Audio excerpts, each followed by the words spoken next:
ഒരു വ്യക്തിയുടെ ജീവിതത്തിലെ സുപ്രധാന കാലഘട്ടമാണ് കൗമാരം.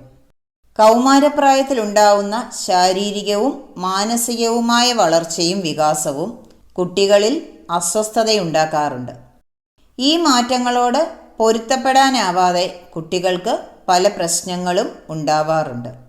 സ്വന്തം വ്യക്തിത്വം, കുടുംബം, വിദ്യാഭ്യാസം, സമൂഹം എന്നിവയുമായി അവ ബന്ധപ്പെട്ടിരിക്കുന്നു.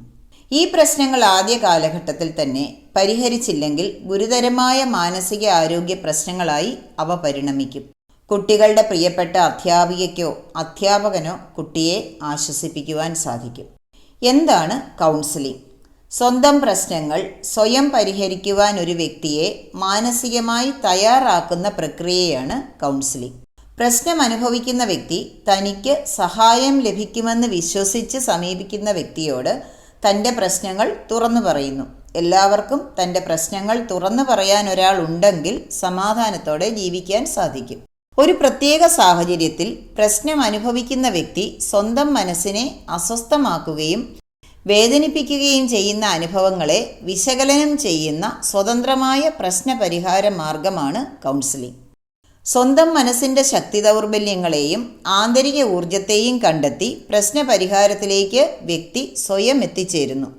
ഇതിന് സഹായിക്കുന്ന വ്യക്തിയെ കൗൺസിലർ എന്നും സഹായം സ്വീകരിക്കുന്ന വ്യക്തിയെ കൗൺസിലി അല്ലെങ്കിൽ ക്ലയൻ്റ് എന്നും പറയുന്നു. കൗൺസിലിങ്ങിൻ്റെ ലക്ഷ്യങ്ങൾ: മാനസിക ആരോഗ്യം വളർത്തുക, വ്യക്തിപരമായ ആർജവം വളർത്തുക, ജീവിത നൈപുണികൾ ആർജിക്കുക, വ്യക്തിബന്ധങ്ങൾ സൃഷ്ടിക്കാനും നിലനിർത്തുവാനുമുള്ള കഴിവ് വളർത്തുക, ജീവിത സാഹചര്യങ്ങളോട് പൊരുത്തപ്പെടാൻ സഹായിക്കുക, സ്വന്തം കഴിവുകൾ തിരിച്ചറിയുവാൻ സഹായിക്കുക എന്നിവയാണ്. കൗൺസിലിങ്ങിനിരിക്കുന്നത് മനോരോഗ ചികിത്സയാണ് എന്ന് തെറ്റിദ്ധരിച്ചിട്ടാണ് പലരും കൗൺസിലിങ്ങിന് വിധേയമാവാത്തത്. പണ്ടൊക്കെ നമ്മുടെ വീട്ടിലെ മുതിർന്നവരോട് സംസാരിക്കുമ്പോൾ പ്രശ്നപരിഹാരം സ്വയം കണ്ടെത്താൻ സാധിച്ചിരുന്നു. ഇന്ന് കൂട്ടുകുടുംബ വ്യവസ്ഥിതി ഇല്ലാത്തതുകൊണ്ടും എല്ലാവരും തിരക്കിൽ ഓടുന്നത് കൊണ്ടും കുടുംബാംഗങ്ങൾക്കാർക്കും ആശയവിനിമയം നടത്തുവാനുള്ള അവസരങ്ങളില്ല. നിർണായകമായ ചില